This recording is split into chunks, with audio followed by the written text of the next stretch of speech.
Yeah, edit that out, right? We'll start again, yeah? All right, let me just play my intro then, yeah? 3, 2, 1.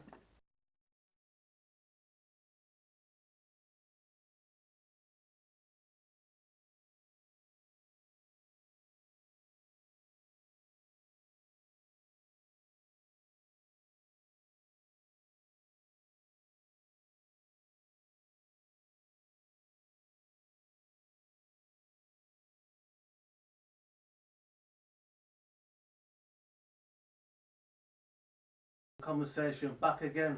Special guest today, local soul man, DJ, musician, community activist, Mr. Mikey D. Say Greetings, glad to see you and glad to be here with you today. how's things with yourself? Well, I'm not too bad in a big man. Right now, I'm giving thanks for life. Every single day we wake up, we give thanks to the Almighty, so we can breathe in the fresh air and we live to see another day, you know? That's good to hear. So as always, let's take you back to the beginning, Mikey. Tell me about your childhood growing up in Coventry. My childhood, whoa, gotta go back a long, long way for that, man. I grew up in Radford in Coventry. I went to Hill Farm Junior School on Foster Road. And obviously, as a product of Windrush generation, first generation, you know, we grew up in the 70s. And, you know, I had a nice childhood. I had my mother, my father, and my sister, family and friends. And, yeah, it was very nice. That's good to hear. So what was your school days like? Well, my primary school, junior school days were good. Like I said, I went to Hill Farm. When I was 11, I went to Barker Butts for the first year, because back in them days you go to the annex for 1 year. So I went to Barker Butts for 1 year, and then the next year I was at Camden Court, and I did all my entire school life at Camden Court School. And I have great fun memories of going to school, friends and things we used to get up to. Not always very good things, but you know, I was a mischievous youth. But you know, I wasn't a bad youth. You could probably say naughty but nice, but I was okay, you know.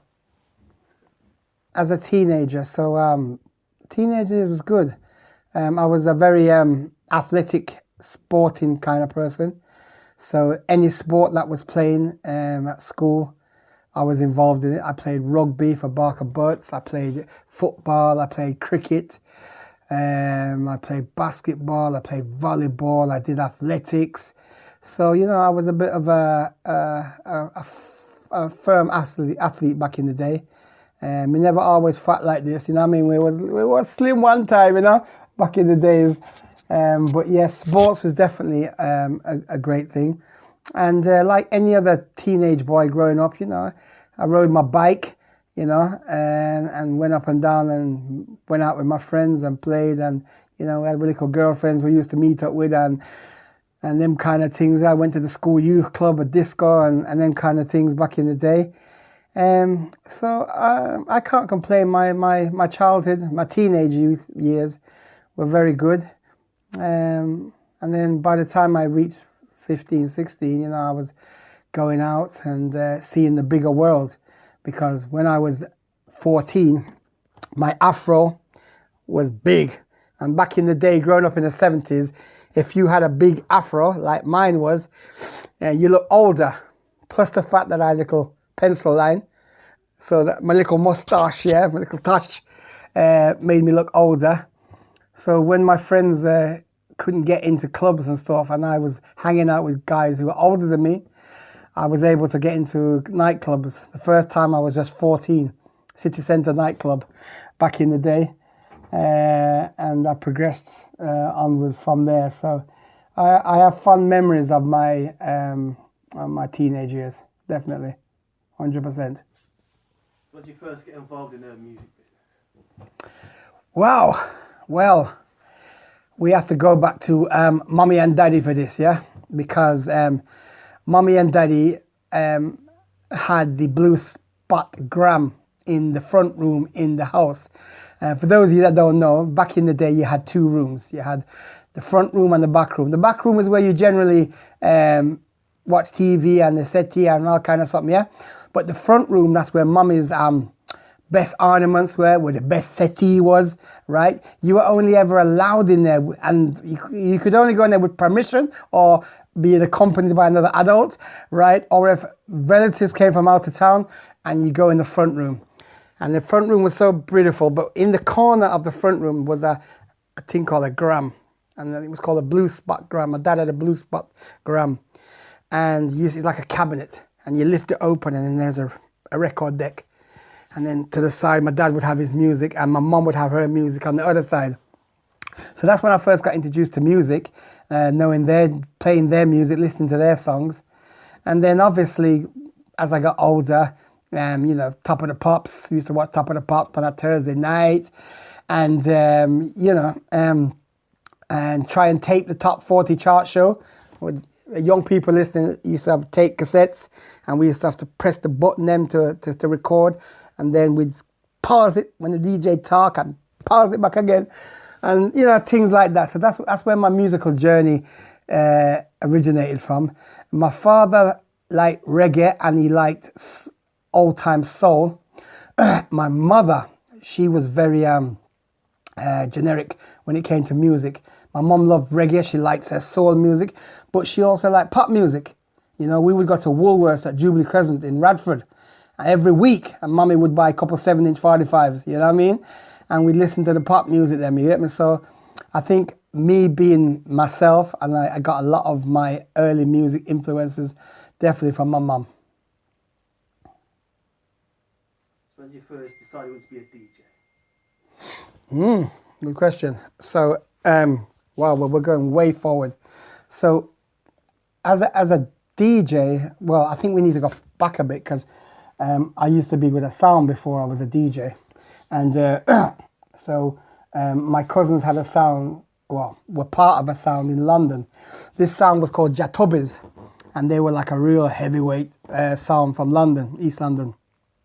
And they used to be like part of the sound, carry box and all that kind of something there. And when I used to come to London, I used to spend a lot of time with them, and I'd go on the road with Jahtubbys sound. And Jahtubbys was a good sound. They had a lot of good MCs and DJs on their set. And that was my first kind of into music and maybe wanting to play music myself. But them days I was in the background, I wasn't really doing much. The sound business, I think I started, the first time I ever played with Jahtubbys sound was probably in 1984. I had a little break for a few years, and then I came back about 89, and I was playing with the sound regularly. Just then, when I say playing, I wasn't actually a DJ or MC, but I was part of the sound. Box boy, that's what they used to call it. Lift up box, and we go up and down the country. When big sounds came from Jamaica, blackscorpio, jammies, people like that, they would hire Jahtubbys sound, and we'd be on the road with all the big sounds. But then in 1990, my brethren, Joe, that's his real name, but a lot of people know him as Abba.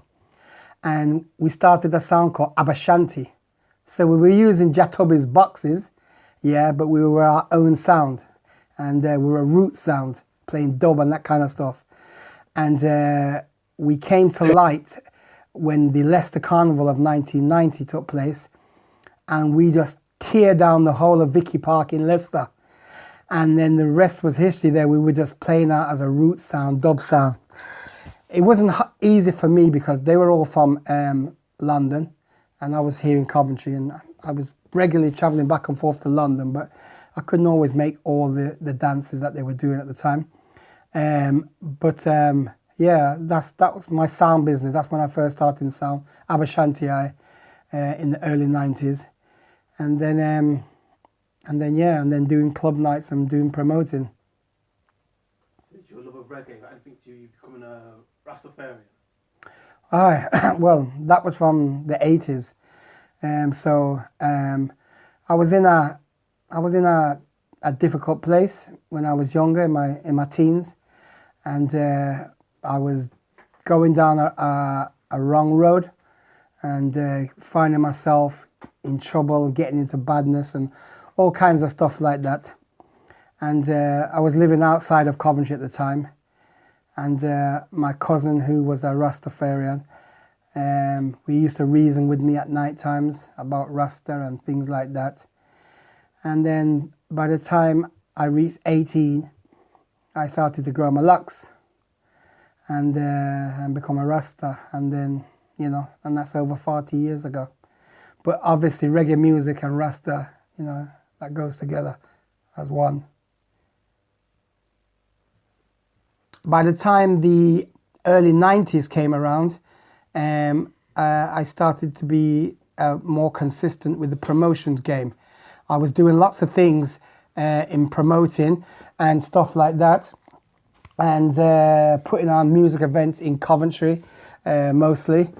And then club nights, I used to book DJs from all up and down the country. Kept a lot of successful club nights in Coventry.